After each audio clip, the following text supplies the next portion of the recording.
Welcome to Cold War Conversations, the home of real stories of the Cold War. On the evening of December the 25th, 1991, in a quiet chamber of the Kremlin, Mikhail Gorbachev sat behind a polished desk flanked by two flags, the red banner of the Soviet Union and the presidential standard. Before him were two cameras, a microphone, and a single-page statement.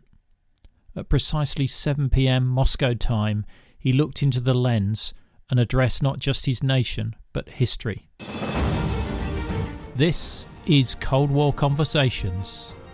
If you're new here, you've come to the right place to listen to Cold War history. Please make sure you follow us in your podcast app so you don't miss future episodes. In the annals of history, few leaders have faced the monumental challenges that Mikhail Gorbachev encountered when he rose to power in the Soviet Union in 1985. His ascent came at a time when the nation was grappling with stagnation, disillusionment, and an economy on the brink of collapse.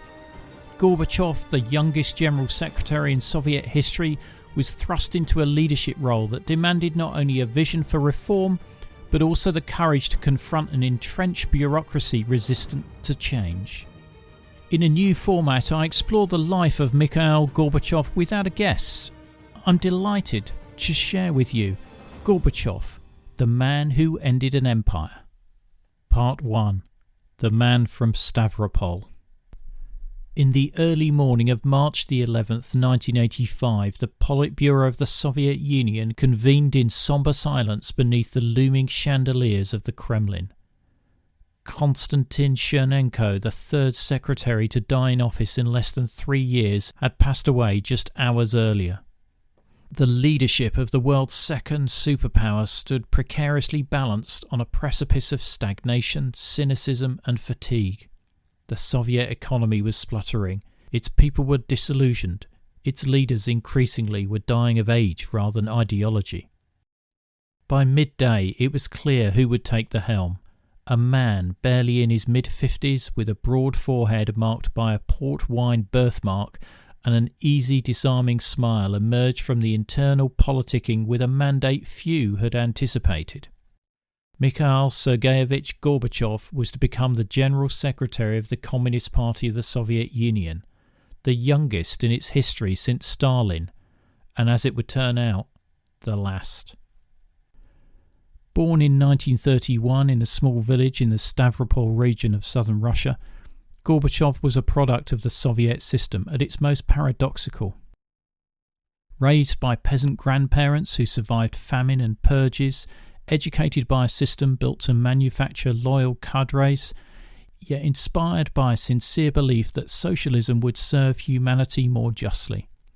His rise through the party ranks was neither swift nor particularly dramatic, but it was marked by an intelligence and pragmatism that impressed mentors like Yuri Andropov, and by a political skill that allowed him to navigate the treacherous bureaucracies of provincial and then national Soviet life.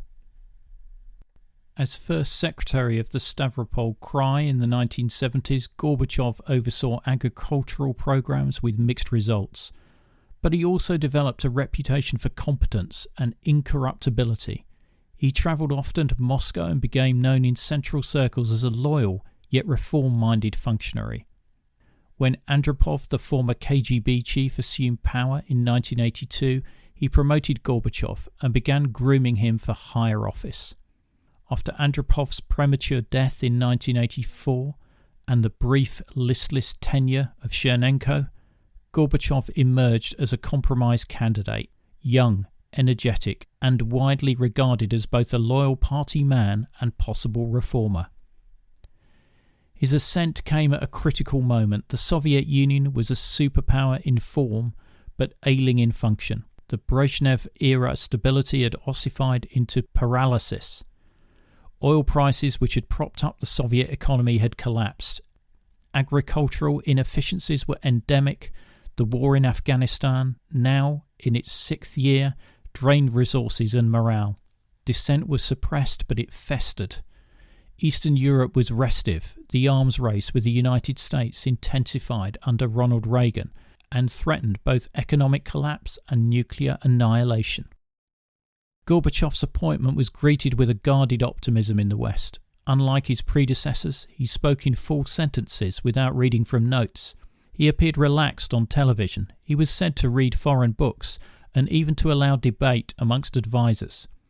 But within the Kremlin walls, few could yet predict what kind of leader he would become. The party machine that had elevated him was built to resist change, not embrace it. And while Gorbachev spoke cautiously of acceleration in his early speeches, deeper reforms of governance, speech, and eventually structure were still unspoken. Yet the seeds had been planted. Gorbachev was not a dissident. He did not seek the destruction of the Soviet system, but he believed with an earnestness that would become both his strength and his undoing that the system could be renewed. His early days in power reflected this duality. He moved quickly to reshuffle the ageing party hierarchy, install younger allies in key positions, and signal a break from the past. But he remained careful, at least in public, to couch his ambitions in the language of Leninism. He spoke not of dismantling communism, but of reviving it. In the months that followed his appointment, one word began to echo through the Soviet media, often cryptically, sometimes boldly: perestroika, restructuring. It would come to define an era, but in the spring of 1985 it was just a word, ambiguous, pregnant with possibility, yet untested. Mikhail Gorbachev stood at the head of a vast, brittle empire. His challenge was unprecedented. To reform a totalitarian system without destroying it, he believed it could be done. History would have its own ideas. Part 2. Acceleration and the Mirage of Momentum. When Mikhail Gorbachev assumed the Soviet Union's highest post in 1985, he inherited not a coherent nation, but a sprawling bureaucracy locked in ritual and inertia. Beneath the slogans of socialist achievement lay a decaying infrastructure, faltering industry, and a population exhausted by scarcity and hypocrisy. Yet Gorbachev was not, at least initially, a revolutionary. His first steps as General Secretary reflected both urgency and caution, guided by a belief that the system could be revitalized from within. The initial slogan of his administration was not glasnost or perestroika, but acceleration. This was no accident. Gorbachev's earliest reforms were technocratic in nature, designed to stimulate economic productivity without altering the ideological or political foundation of the Soviet state. In public speeches and internal memoranda, he emphasized modernization of heavy industry, stricter labor discipline, and a renewed emphasis on scientific and technological progress. The Soviet economy, he argued, could be made more efficient through better planning, not through liberalization. To that end, Gorbachev moved swiftly to replace aging officials with younger, often more dynamic party members. Within his first year, nearly half of the Central Committee's department heads had been replaced. In the Council of Ministers and regional party leadership, the turnover was similarly aggressive. Veterans of the Brezhnev era, long protected by loyalty and gerontocratic tradition, found themselves retired, reassigned, or quietly dismissed. Gorbachev's appointment revealed a careful balancing act. He surrounded himself with men like Nikolai Ryzhkov, a technocrat from the machine-building sector who became Prime Minister, and Alexander Yakovlev, a former ambassador to Canada whose exposure to the West had left him sceptical of Soviet orthodoxy. Perhaps most importantly, Eduard Shevardnadze, previously the first secretary of the Georgian Communist Party, was brought in to replace Andrei Gromyko as foreign minister. These figures, though loyal to the party, were reformists in substance, if not always in tone. Yet the structural constraints of the Soviet economy quickly became evident. Under acceleration, central planners attempted to boost output through increased investment in key sectors. State orders were tightened, quotas re-emphasized, and incentives expanded. But the reforms ran into familiar obstacles: outdated machinery, bureaucratic inflexibility, and systemic corruption. Factory managers falsified reports to meet targets. Resources were misallocated on a vast scale. Supply chains remained riddled with inefficiency. The Soviet command economy, it became increasingly clear, could not be accelerated by decree. Moreover, Gorbachev's early reliance on discipline over democratization exposed a contradiction. He criticized drunkenness and parasitism, launching an anti-alcohol campaign in 1985 that was both socially ambitious and economically catastrophic. Intended to curb public health crises and improve workers' productivity, the campaign slashed vodka production, shut down liquor outlets and uprooted vineyards. While some praised the moral message, the consequences were immediate. A massive decline in state revenue from alcohol sales, a flourishing black market, and widespread public resentment. For many citizens, the campaign became their first personal encounter with the new regime, and it felt like a return to the old paternalistic dogma. Yet Gorbachev did not retreat. In late 1985, he began to speak of the need not just for acceleration, but for restructuring, perestroika. And it was a shift in tone and ambition. No longer satisfied with improving the machinery of the Soviet system, Gorbachev began to suggest that the system itself needed reform. In carefully crafted speeches, he criticised the administrative command style of governance, the stifling of innovations, and the sclerosis of a party unwilling to adapt. The hints of ideological heresy were unmistakable. The shift was encouraged and partly orchestrated by Yakovlev, who Gorbachev named head of the newly empowered Department of Ideology. It was Yakovlev who would become the intellectual architect of perestroika and later glasnost, pushing the party towards a reckoning with its past and a liberalisation of political life. But in 1985 and 1986, these terms remained fluid, contested, and intentionally vague. Meanwhile, international observers watched with cautious curiosity. Western leaders, particularly in Europe, noted Gorbachev's personal charm and apparent openness. British Prime Minister Margaret Thatcher famously declared, "We can do business together." Ronald Reagan, though still deeply sceptical, would soon engage with the Soviet leader in a series of unprecedented summits.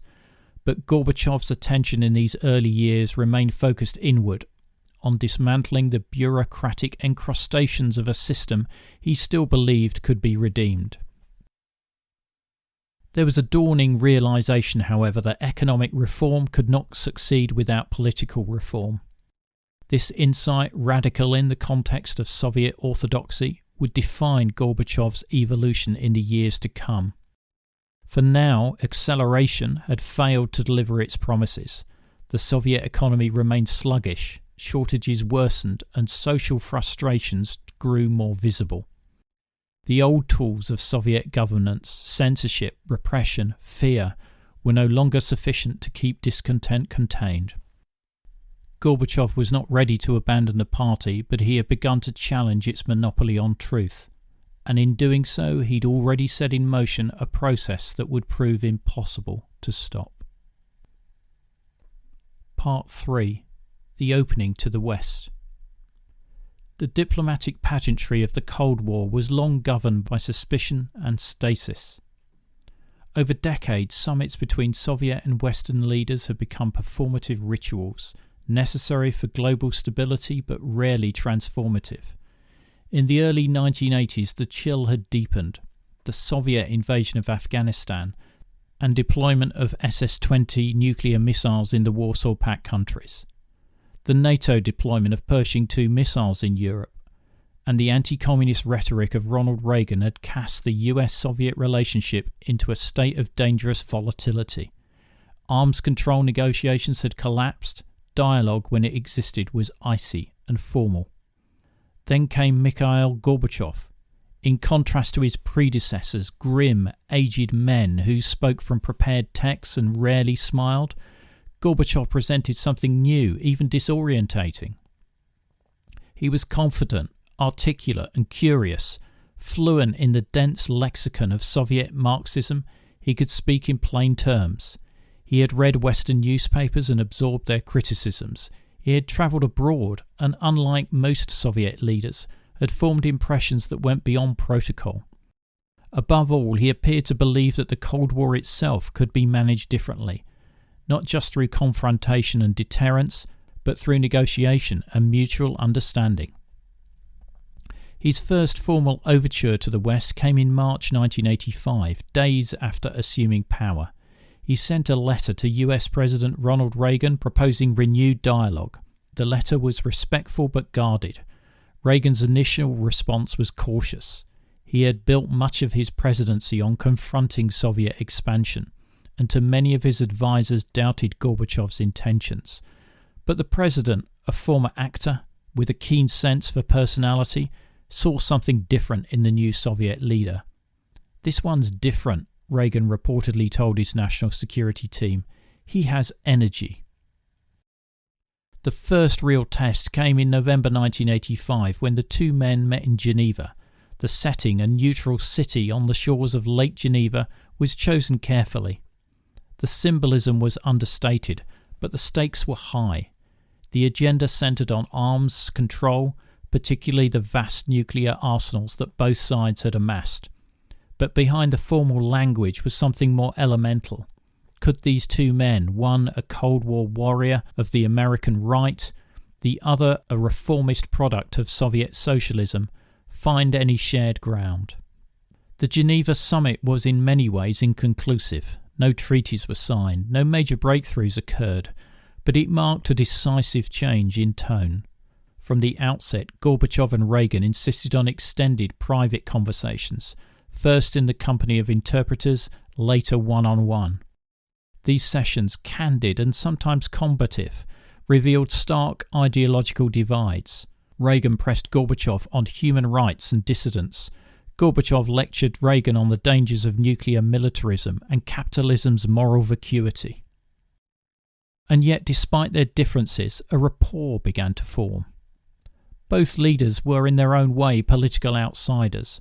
Reagan, a former Democrat and Hollywood Union leader turned conservative icon. Gorbachev, a provincial upstart intent on changing the ossified Soviet establishment. Each had a theatrical sensibility and a personal charm that could transcend the rigidity of their respective systems. By the summit's end, both spoke publicly of the importance of continued dialogue. Reagan famously described their talks as constructive. Gorbachev, less effusive, nevertheless acknowledged the president's sincerity. The real breakthrough came a year later. In October 1986, the two leaders met again, this time in Reykjavik, Iceland. The summit was hastily arranged and shrouded in secrecy. Officially, it was a preparatory meeting for a future arms agreement. In reality, it became one of the most extraordinary diplomatic encounters of the Cold War. Over 2 days of intense discussion, Gorbachev and Reagan explored the possibility of eliminating all nuclear weapons within a decade. That's right, you heard correctly. They explored the possibility of eliminating all nuclear weapons. For more on the Reykjavik summit, do check out my episode Face to Face with the Soviets at the Cold War Reykjavik summit between Ronald Reagan and Mikhail Gorbachev. It's episode 350. There'll be a link in the episode notes. The idea was radical. For decades, the doctrine of mutually assured destruction had governed superpower stability. Now the leaders of the two most powerful nations were entertaining its total dismantling. The talks ultimately collapsed, derailed by Reagan's insistence on continuing research for the Strategic Defense Initiative, SDI, the so-called Star Wars missile shield, and by Gorbachev's demand that such research be confined to laboratories. But the collapse was not a failure. Both leaders left Reykjavik sobered, but with a deeper understanding of each other's red lines, and a recognition that the nuclear status quo was untenable. In the months that followed, the tone of US-Soviet relations continued to thaw. Gorbachev's public image in the West shifted dramatically. No longer seen as a merely younger face of communism, he was increasingly portrayed as a genuine reformer, perhaps even a partner. Western media emphasized his intelligence, his humor, and his apparent sincerity. In Washington, Reagan's rhetoric softened. The man who had once called the Soviet Union the evil empire now spoke of peace and trust. Gorbachev, for his part, was playing a calculated game. He needed détente not only to stabilise relationships with the West, but to buy space for his domestic reforms. The Soviet economy could not sustain an arms race with the United States and overhaul itself simultaneously. Engagement with the West was not a concession, it was a strategy. And yet something deeper was happening, something Gorbachev himself may not have fully anticipated. As he reached out to Western leaders, he began absorbing their ideas of pluralism, of openness, of transparency. These were not just tactics, they began to shape his worldview, and with that, the ideological foundations of Soviet power. The Cold War was not yet over, but in Reykjavik, Geneva and beyond, the first real cracks had begun to form. Part 4. Opening the Gates. In the long shadow of Stalin's terror, truth had become a rare and dangerous currency in the Soviet Union. For decades, the party dictated not only what could be said, but what could be remembered. Archives were sealed, dissent criminalised, history rewritten. To question official narratives was to invite surveillance, exile, or worse. Within this climate of fear and ideological rigidity, the concept of glasnost, openness, was not simply alien, it was revolutionary. When Mikhail Gorbachev began using the word in 1986, he did so cautiously. Glasnost was initially presented not as a political doctrine, but as a tool of reform, a means to improve transparency, expose corruption, and invigorate the Soviet press. In his early speeches, Gorbachev invoked Lenin, not liberalism. Criticism and self-criticism, he said, are the party's source of strength. The implication was clear. Glasnost would serve socialism, not undermine it. But once introduced into public discourse, glasnost quickly became something far more potent. The initial changes were subtle but unmistakable. Long-censored newspapers like Pravda and Izvestia began reporting on local mismanagement and environmental disasters. Television news, once the staid recitation of party decisions, began airing interviews with ordinary citizens, even mild criticisms of state policy. Editors were given wider latitude. Journalists, long accustomed to working within narrow ideological boundaries, began to test them. Amongst the earliest and most consequential tests was the public reaction to a catastrophe that had until then been shrouded in secrecy: the explosion of reactor number 4 of the Chernobyl nuclear power plant in April 1986.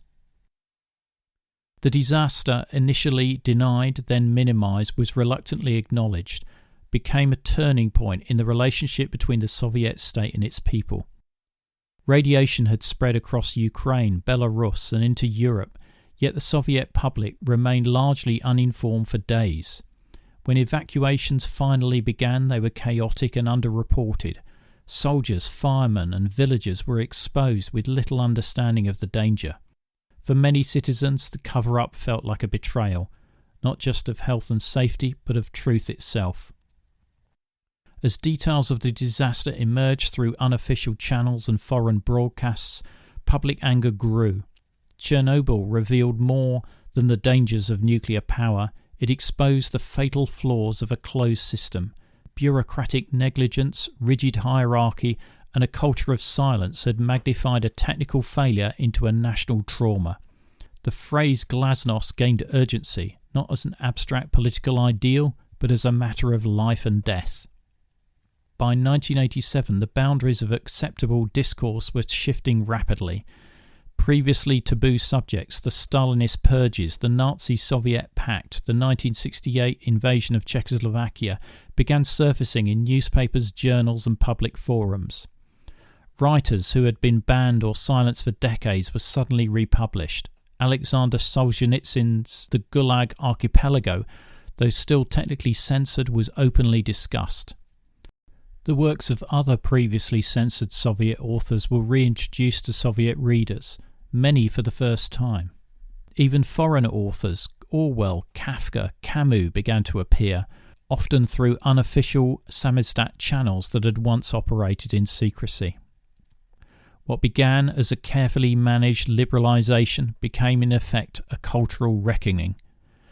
Nowhere was this more visible than in the Soviet intelligentsia. Artists, filmmakers, playwrights and historians, long marginalised by official doctrine, were suddenly given platforms. In theatres, plays like Repentance by Tengiz Abuladze depicted the horrors of totalitarian rule with allegorical precision. In cinemas, films like Little Vera exposed the bleakness and disillusionment of Soviet youth. On television, public debates aired between conservatives and reformers. The Soviet Union, long defined by its silence, had become a place of noise, argument, discovery and contestation. The new openness did not emerge without resistance. Within the party, many officials viewed Glasnost with suspicion. Hardliners accused Gorbachev of undermining Soviet values, weakening the ideological discipline of the state, and emboldening enemies both foreign and domestic. Security services, though constrained, watched warily as forbidden ideas spread beyond the page and into the streets. Indeed, the liberalisation of information led to the liberalisation of memory, and with it anger. Survivors of Stalin's terror came forward. Ethnic minorities recounted histories of forced deportation and repression. In the Baltic republics, nationalist movements reawakened, demanding historical justice and cultural autonomy. In Armenia, environmental protests against industrial pollution evolved into mass demonstrations. Across the USSR, a question long buried resurfaced. What exactly was the Soviet Union, and what had it done to its people? The year 1988 marked a turning point. That summer, the 19th Party Conference, the first of its kind in nearly 3 decades, was broadcast live to the Soviet public. For the first time, citizens watched in real time as party delegates openly debated reform, criticised ministries and questioned past decisions. Some spoke emotionally of Stalin's crimes. Others challenged the very structure of one-party rule. For a country habituated to monologue, it was a moment of collective astonishment. Gorbachev, observing these developments, oscillated between encouragement and caution. He welcomed the cultural revival and saw in it a potential source of legitimacy for his broader reform agenda. But he also feared chaos. Glasnost, he insisted, was not a license for anarchy or secession. The Soviet Union, he maintained, must remain unified. The Communist Party must retain its leading role. The line between openness and destabilisation, however, was becoming increasingly difficult to draw. To many outside observers, Glasnost was the most hopeful sign yet that the Soviet Union could evolve into something more humane, more accountable, even democratic. But to those within the system, it also revealed how deep the rot ran. The very truths Gorbachev had permitted to surface were now destabilising the foundations of the state. In attempting to make the Soviet Union more truthful, Gorbachev had invited its people to re-examine the lies they had lived with. The results were cathartic but also combustible. The floodgates had opened, and the Soviet state would never fully contain them again. Part 5. Signing away the missiles. On December the 8th, 1987, the Cold War paused, if only for a moment, in the East Room of the White House. Flanked by aides and television crews, Mikhail Gorbachev and Ronald Reagan sat at a long wooden table, each with a pen in hand. Before them lay a document that had been unthinkable just a few years prior, the Intermediate Range Nuclear Forces Treaty. As they signed, the cameras clicked furiously. The Cold War, though far from over, had reached an historic inflection point. For the first time, the two superpowers were not merely limiting the growth of their nuclear arsenals, they were agreeing to eliminate an entire category of them. The road to the INF Treaty was long and fraught. Since the late 1970s, the Soviet deployment of SS-20 intermediate-range missiles had provoked alarm in Western Europe. In response, NATO had begun installing US-made Pershing II and cruise missiles in countries like West Germany, the UK and the Netherlands. The so-called Euro missile crisis has escalated tensions, sparked protests across Europe, and rendered the continent a potential battlefield in any nuclear exchange. The Reagan administration initially pursued a policy of strategic pressure, expanding the US military budget and asserting a confrontational posture. Gorbachev, upon taking power in 1985, found himself facing a Soviet economy that could no longer sustain parity. The cost of military build-up combined with stagnation at home forced a reassessment, not just of weaponry, but of ideology. In Gorbachev's eyes, arms control was not a concession, it was a necessity. He came to believe that peace with the West was essential for reform at home. But more than that, he understood that the logic of nuclear deterrence had become self-destructive. There is no rationality in a doctrine that threatens total annihilation, he told aides in 1986. Security cannot be built on the prospect of mutual suicide.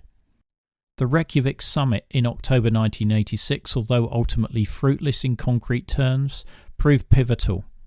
There, Gorbachev and Reagan came close to agreeing on the total abolition of nuclear weapons. Yet even in failure, Reykjavik broke new ground. It established that serious disarmament was on the table.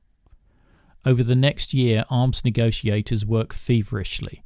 The focus narrowed to intermediate-range nuclear forces, missiles with ranges between 500 and 5,500 kilometres. These weapons, deployed mostly in Europe, were seen as especially destabilising because of their short flight time and first strike potential. Gorbachev made a bold decision to decouple INF from broader disputes over SDI. Though he continued to criticise the American program as destabilising, he no longer made an arms agreement contingent on limiting it. The calculus was strategic. By demonstrating Soviet flexibility, Gorbachev hoped to build trust and political momentum in the West, especially amongst European publics sceptical of Reagan's militarism. Reagan, for his part, was undergoing a shift, influenced by his growing personal rapport with Gorbachev and perhaps by his own brush with mortality after the 1981 assassination attempt. He became increasingly invested in leaving a legacy of peace. As one aide put it, the hawk had become a dove, but one with missiles. By the time Gorbachev arrived in Washington in December 1987, the mood had changed. The Soviet leader was greeted not with suspicion but with curiosity, even admiration. American media covered his visit extensively, portraying him as a sophisticated statesman, a reformer, a man of vision. Gorbachev, fluent in the art of public diplomacy, charmed audiences and lawmakers alike. His speeches invoked common values, security, cooperation, even freedom. The treaty they signed was unprecedented. The United States and the USSR agreed to eliminate all ground-launched ballistic and cruise missiles between the ranges of 500 and 5,500 kilometres. Within 3 years, nearly 2,700 weapons would be destroyed. Just as significant, the agreement included provisions for on-site inspections, a level of transparency previously unthinkable between the two rivals. Reagan called it a turning point in the history of the Cold War. Gorbachev was more reserved but no less committed. "We are beginning to write a new chapter in the history of mankind," he said during the joint press conference. For both men, the treaty symbolised more than arms control. It reflected a shifting ethos, away from confrontation and towards negotiation. The response within the Soviet Union, however, was mixed. Some party conservatives viewed the treaty as a betrayal. Military officials grumbled about asymmetric concessions and strategic imbalance. The West, they argued, was extracting Soviet weakness as a diplomatic gain. Gorbachev, they feared, was giving away too much. But Gorbachev held firm. He saw the treaty as a validation of his vision, a Soviet Union that could coexist with the West, not as an adversary but as a partner. Arms control was not just about missiles, it was about reshaping the global order, reducing the fear that had long paralysed progress on both sides of the Iron Curtain. For Reagan, the treaty was a crowning achievement in a presidency defined by ideological clarity.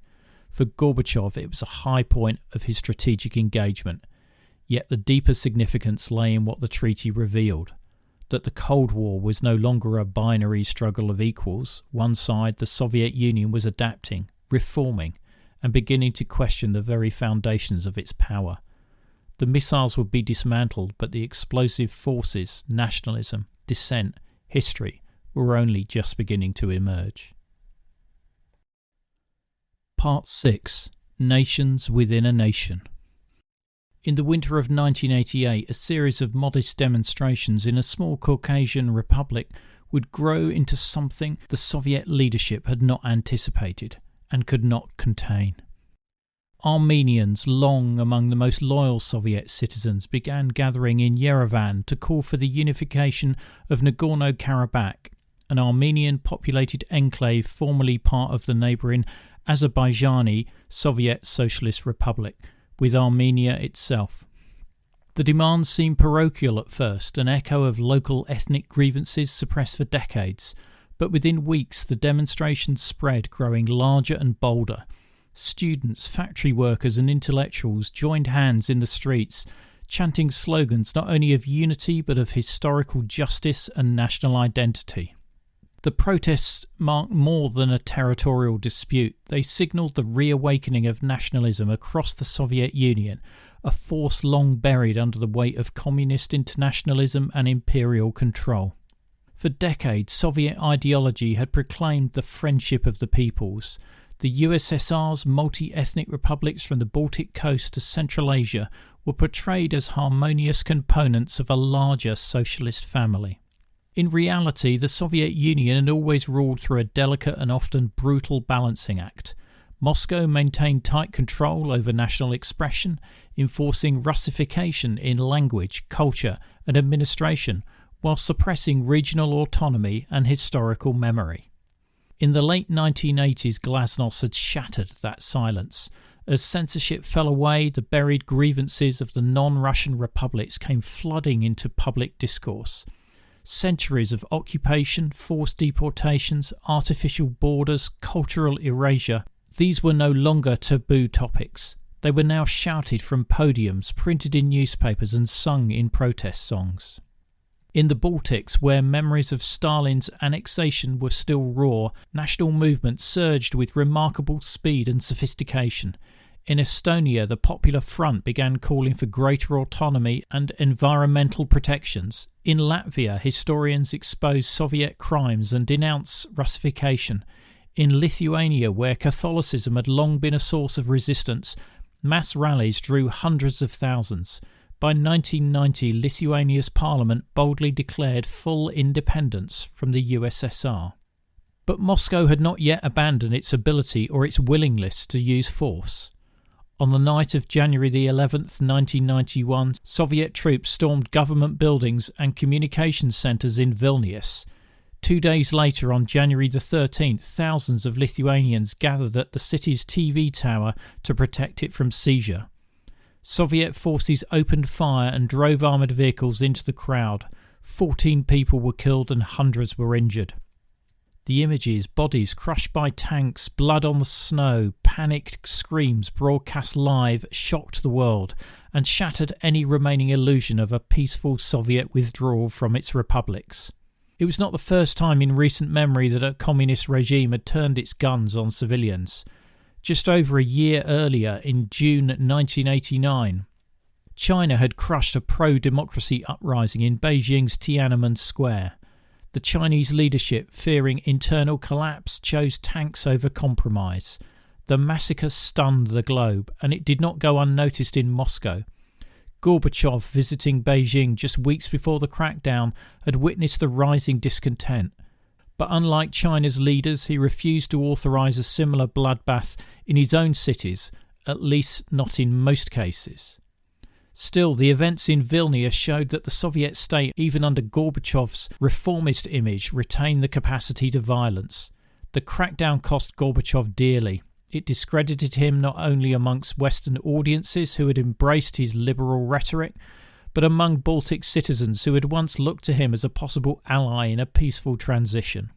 Elsewhere, the momentum of nationalist movements continued to grow. In Georgia, the April 1989 massacre in Tbilisi had already proven the dangers of repression. In Ukraine, mass demonstrations pushed for independence, bolstered by a revival of suppressed historical and religious institutions. In Moldova, Azerbaijan and Central Asia, ethnic conflicts and secessionist demands erupted with increasing intensity. These movements were not merely political, they were existential. They questioned not just the efficiency of Soviet rule, but its legitimacy. And Gorbachev, despite his instincts for reform and reconciliation, could neither fully accommodate them nor suppress them without compromising everything he had promised. He proposed a new union treaty offering greater autonomy to the republics within a federated structure, but for many it was too late. Trust in Moscow had eroded beyond repair. National self-determination was no longer a negotiating point, it was a non-negotiable demand. The genie of nationalism, once uncorked by glasnost, could not be recontained. The Soviet centre was no longer holding, and its reformer-in-chief, caught between republics yearning for independence and a party apparatus unwilling to let go, found himself unable to satisfy either. The USSR was still standing, but its foundations were cracking in every direction. Part 7. The centre cannot hold. By the spring of 1990, the applause had grown thinner. What had begun as a whirlwind of reform, marked by televised party conferences, summit diplomacy and new freedoms of expression, was now unravelling in the halls of power. The conservative old guard, long disorientated by Gorbachev's momentum, was regrouping. Within the Kremlin, in the ministries and throughout the KGB and military establishment, a quiet but determined resistance was taking shape. Mikhail Gorbachev found himself increasingly isolated, not from his people, who were growing impatient and emboldened, but from the institution he had once led with confidence, the Communist Party of the Soviet Union. Though Gorbachev remained General Secretary, the party was no longer the engine of reform. It had become in many respects his greatest obstacle. The Politburo was stacked with apparatchiks steeped in decades of bureaucratic orthodoxy. Many of them viewed perestroika not as a remedy for the system's malaise, but its undoing. They had watched in mounting horror as Gorbachev dismantled the pillars of centralised control, the command economy, the censorship regime, the ideological monopoly. To them, the reforms had gone too far, and the Republic's nationalism, the economic chaos and the decline of party authority were proof. Inside party meetings, dissent turned to obstruction. Conservatives accused Gorbachev of weakening the Union and betraying Marxist-Leninist principles. Some demanded a halt to further liberalisation, others pressed for a restoration of central controls. A growing number of officials, especially in the security services and the military, saw the reformer not as a saviour, but as a traitor. The domestic situation gave them ammunition. Inflation was spiralling. Consumer goods had vanished from store shelves. Entire regions faced shortages of basic necessities. Factory production collapsed as central ministries lost control and local managers hesitated to act. The promise of perestroika, a leaner, more productive socialism, was being devoured by a reality of paralysis and scarcity. Meanwhile, the party itself was losing its monopoly. In a stunning shift, Gorbachev had agreed in early 1990 to end the Communist Party's constitutional role as the leading force of society. For the first time since 1917, political pluralism was no longer a crime. Independent parties sprang up almost overnight: liberals, nationalists, monarchists, even former dissidents. The Soviet legislature, newly elected in partially free elections, began to function more like a parliament than a rubber stamp. For hardliners, this was the final affront. In their view, Gorbachev had not only failed to control the street, he had surrendered the state. Behind closed doors, some began to speak of restoring order. The security apparatus was still vast and well organised, was particularly alarmed. Under glasnost, former prisoners had gone public with stories of KGB abuses. The agency's credibility was in tatters. As law and order deteriorated in restive republics, from ethnic clashes in the Caucasus to strikes in Russia and Ukraine, the KGB saw itself increasingly as a last bastion of stability. Some amongst its leadership began to contemplate extraordinary measures. Gorbachev, for his part, tried to walk a narrowing tightrope. He urged restraint amongst reformers and loyalty from conservatives. He shuffled the Politburo, removing some hardliners and promoting younger allies. He created a new executive presidency for himself in 1990, hoping to centralise authority amid party fragmentation. But this manoeuvre provoked fresh backlash from both sides. Liberals saw it as a potential dictatorship. Conservatives viewed it as a power grab outside party structures. One of the most destabilising developments came not from the party or the army, but from within Russia itself. Boris Yeltsin, once a protégé of Gorbachev, had broken decisively with the Soviet leader.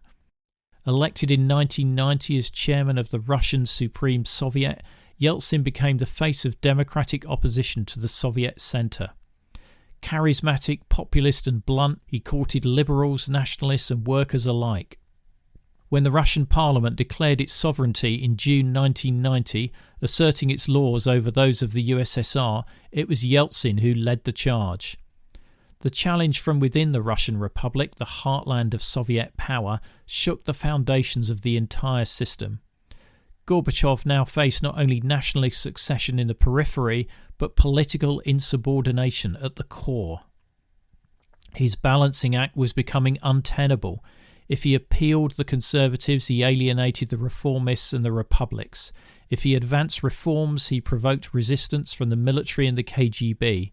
In trying to preserve unity through compromise, Gorbachev was losing control of both the past and the future.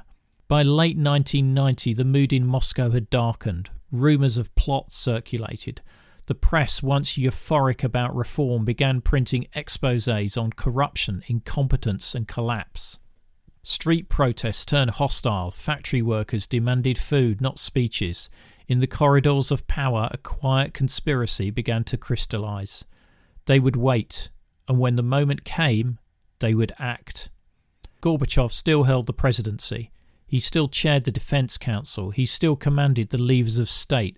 But the machine he sought to reform had turned inward, fractured, bitter, and plotting against itself. The Soviet centre was crumbling, and its architect was now surrounded on all sides. Part 8. The Coup That Failed. At 4:32 a.m. on August the 19th, 1991, Soviet television interrupted its regular programming to broadcast a solemn announcement. Mikhail Gorbachev, president of the USSR, was unable to fulfill his duties due to illness. In his place, a newly formed state committee for the state of emergency had taken control of the country. The constitution, they said, must be protected from the forces of chaos. It was a lie. Gorbachev was not sick. He was a prisoner. The night before, on August the 18th, a group of senior Soviet officials, party hardliners, KGB generals, military officers and ministers had arrived at Gorbachev's dacha in Foros, Crimea. There, under guard, they delivered an ultimatum: sign a decree declaring a state of emergency, reverse the reforms, reassert central control, or be removed. Gorbachev refused. The conspirators responded by cutting his communications and placing him and his family under house arrest. A coup was underway. The plotters called themselves patriots. In reality, they were the last guardians of a dying empire. For months they had watched as Gorbachev negotiated a new union treaty with the republics, one that would strip Moscow of much of its authority. The final signing was scheduled for August the 20th. To them, it was a point of no return. Either the Soviet Union was saved or it ceased to exist, and they chose force. The committee, led by Vice President Gennady Yanayev, declared martial law in parts of the country, banned strikes and demonstrations, and deployed tanks onto the streets of Moscow. Soviet television and radio was censored. Instead of news, a looped broadcast of Tchaikovsky's Swan Lake filled the airwaves, a chilling signal from a state reverting to repression. But this was not 1968. The tanks did not inspire fear, they inspired defiance. By mid-morning, citizens flooded into central Moscow. They surrounded the Russian Parliament building, the White House, where Boris Yeltsin, president of the Russian Republic, had taken a stand. Climbing atop a tank, Yeltsin denounced the coup as unconstitutional and called for mass resistance. In a televised address smuggled past censors, he urged the army and KGB to defy the junta. His message was simple: the people must not surrender their future. Thousands answered the call. They brought food, water and bricks. They built barricades. Orthodox priests blessed the crowds. Students linked arms with veterans. Soldiers sent to enforce the coup began hesitating. Some defected outright, joining the protesters. Inside the Kremlin, the conspirators wavered. They had anticipated a quick, decisive operation, a repeat of Hungary in 1956 or Prague in 1968. What they encountered instead was paralysis. Yanayev, thrust awkwardly into the role of de facto leader, appeared visibly drunk at a press conference, his hands trembling. Others argued over tactics, doubted their orders and feared the world's reaction. Foreign leaders, including George H.W. Bush and François Mitterrand, condemned the coup within hours. Moscow was watching, and so was the world. Meanwhile, Gorbachev remained cut off in Crimea, furious and helpless. His calls to Moscow were blocked. His aides were searched, his notes confiscated. He spent the coup's critical hours reading, pacing and awaiting word. The turning point came in the early hours of August the 21st. Tanks advanced on the barricades near the Russian parliament. Crowds surged to defend the building. In the confrontation, 3 civilians were killed, crushed or shot. But the army did not fire en masse. The column withdrew. That morning the momentum broke. Units began retreating. The coup was collapsing from within. Later that day, Gorbachev was freed and flown back to Moscow. The conspirators, discredited and abandoned, were arrested or committed suicide. By August 22nd, the State Committee for the State of Emergency was finished. The victory was hollow. Gorbachev returned to power, but the USSR he sought to preserve was no longer intact. His authority had been fatally undermined. He had not led the resistance, Yeltsin had. The public now saw Gorbachev not as a defender of democracy, but as a man bypassed by history. In the days that followed, the balance of power shifted rapidly. The Russian flag flew over the Kremlin. The Communist Party, which had backed the coup, was suspended. One by one, the republics declared independence. Ukraine's parliament voted overwhelmingly to leave the Union. Others followed. The very Union treaty that the coup was meant to prevent had become irrelevant. The coup had failed, and so had the idea of a reformable Soviet Union. Gorbachev, restored but diminished, addressed the nation. He blamed a small group of reactionaries and called for renewal, but few were listening. The Soviet president had survived an attempted overthrow, only to discover that his country and his vision had passed the point of no return. The coup had not saved the empire, it had sealed its end. Part 9. The last day of the empire. On the evening of December the 25th, 1991, in a quiet chamber of the Kremlin, Mikhail Gorbachev sat behind a polished desk flanked by 2 flags, the red banner of the Soviet Union and the presidential standard. Before him were 2 cameras, a microphone and a single-page statement. At precisely 7 p.m. Moscow time, he looked into the lens and addressed not just his nation, but history. Dear compatriots, he began, due to the situation which has evolved as a result of the formation of the Commonwealth of Independent States, I hereby cease my activities as President of the USSR. And with that, the Soviet Union ceased to exist. The collapse of the world's largest country had not come with a bang, but with a signature and a speech. Yet the moment, subdued, orderly, belied the chaos and trauma that had led to it. The August coup had broken the back of the old Soviet state. Though Gorbachev had returned to the Kremlin after the plotters' failure, he no longer governed in practice. The Communist Party had been suspended, the republics were acting independently. Boris Yeltsin, president of the Russian Federation, now wielded the real power from his base in the Russian White House. In many ways, Gorbachev was the president of a country that no longer obeyed him. In the months that followed, the Union unravelled at dizzying speed. Ukraine declared independence by popular referendum on December 1st, 1991, with over 90% support. Even Russian voters approved. One by one, the remaining republics broke away, each asserting sovereignty and severing ties to the Soviet centre. Gorbachev tried to resist, but he continued to propose a reformed union, a loose confederation perhaps, but there were no takers. The republics no longer trusted Moscow. Many no longer trusted Gorbachev. Then, on December the 8th, in a dacha deep in the forests of Belarus, a final blow was delivered. Boris Yeltsin of Russia, Leonid Kravchuk of Ukraine, Stanislav Shushkevich of Belarus signed the Belavezha Accords. The Soviet Union, they declared, had ceased to exist. In its place, they announced the formation of the Commonwealth of Independent States, a voluntary association with no central authority and no overarching structure. Gorbachev was not consulted. 2 months later, in Alma-Ata, 8 more republics joined the CIS. The Soviet Union was finished in all but name. Gorbachev, though humiliated, refused to go quietly. In his final weeks in office, he pushed for the preservation of nuclear command structures, attempted to secure pension protections for Soviet officers, and tried to maintain diplomatic continuity. But these were the actions of a caretaker, not a leader. The real decisions were being made in Moscow by Yeltsin. On December the 24th, the Russian Federation was formally seated in the United Nations in place of the USSR. Gorbachev's title was now ceremonial. Even the red flag over the Kremlin was scheduled to come down. So on Christmas Day, Gorbachev summoned the press and announced his resignation.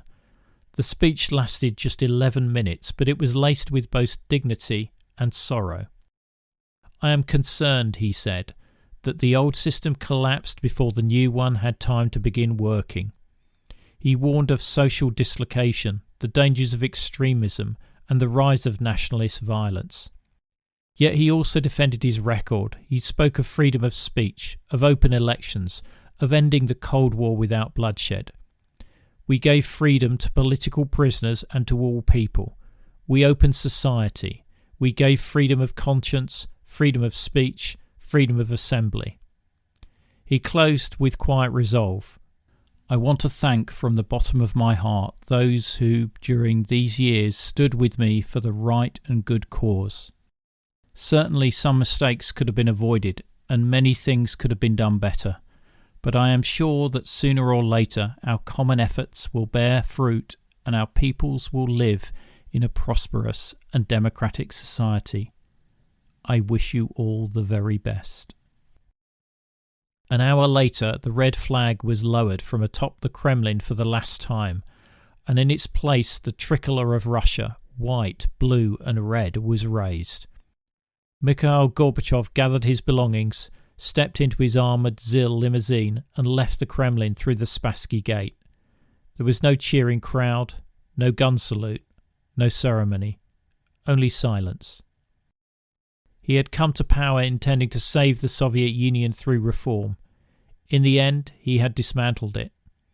To some, he was the man who brought freedom. To others, the man who lost an empire.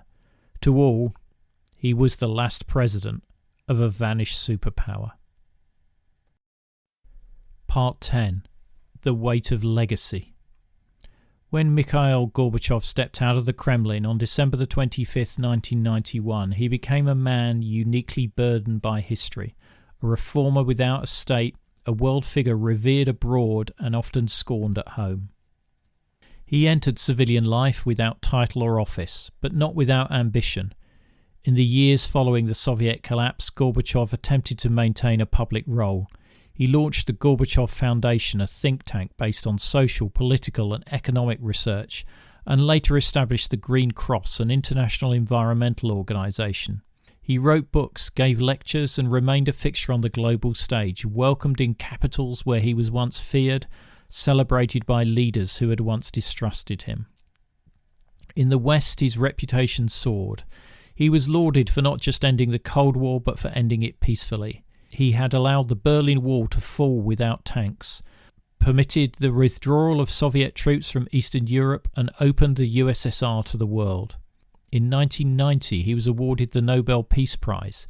In the decades after, he became a symbol of responsible statesmanship, an image solidified by his grace in defeat and his refusal to seize emergency powers during the final days of the Union. But in Russia, the reception was starkly different. To many Russians, especially in the turbulent 1990s, Gorbachev represented something else entirely. The unravelling of a superpower, the plunge into economic chaos, and the humiliation of a once mighty state. The liberalisations of perestroika had opened the gates to freedom, but also to hyperinflation, corruption, and the rise of the oligarchs. Pensions vanished, jobs disappeared, and a generation's savings evaporated. National pride was bruised, the Russian voice on the global stage was diminished. Gorbachev, fairly or not, bore much of the blame. His name became a lightning rod for frustration. In polls, he ranked amongst the least trusted figures in Russian political life. His attempt to return to politics in the 1996 presidential election was a humiliating failure. He received less than 1% of the vote. Yet he never stopped speaking. He criticised Vladimir Putin's increasing authoritarianism, lamenting the rollback of democratic freedoms. At times he offered qualified praise, particularly in Putin's early years, for restoring stability, but Gorbachev remained wary of nostalgia for Soviet power and sceptical of Russia's drift away from pluralism. In interviews, he often warned against the dangers of unchecked nationalism and centralised rule. Yet his voice grew fainter with time. The Russia of the 21st century increasingly looked back on the Soviet collapse not as liberations, but as geopolitical catastrophe. In that memory, Gorbachev was no longer the courageous reformer, he was the engineer of dissolution. The gap between how he was viewed abroad and how he was remembered at home only widened. Still, the deeper assessment of Gorbachev's legacy is more complex. He presided over the twilight of an empire and chose negotiation over suppression. Unlike previous Soviet leaders, he did not send tanks into Vilnius, Riga or Berlin. He opened the archives, freed political prisoners, allowed Soviet citizens to read what they wished and go where they pleased. He envisioned a new kind of socialism, one that embraced openness, dialogue and reform. That vision ultimately failed, but in failing he gave space for others to try anew. He altered the course of history radically and irreversibly. Gorbachev lived long enough to witness both vindication and repudiation. He saw German reunification, the expansion of NATO, the emergence of a multipolar world and the rise of a new Russian authoritarianism. He remained until his final years a believer in dialogue, nuclear disarmament and a world order rooted in cooperation rather than confrontation. His later years were quiet but dignified, often sombre, occasionally hopeful. When he died in August 2022 at the age of 91, tributes poured in from across the globe. Western leaders hailed him as a man of vision and courage. In Russia, the response was muted. He was buried without a state funeral next to his beloved wife Raisa at Moscow's Novodevichy Cemetery. President Putin did not attend. Yet history has a longer memory than politics. Mikhail Sergeyevich Gorbachev did not end the Cold War alone, nor did he dismantle the Soviet Union single-handedly. But he was the singular figure at the hinge of that century, possessing the power to resist change and choosing instead to let it unfold. For all his miscalculations, for all the chaos he could not control, he left behind something rare in the annals of power. A legacy relatively without blood on his hands. He tried to save a system that was collapsing under its own weight. In doing so, he opened a door through which millions walked into a new world.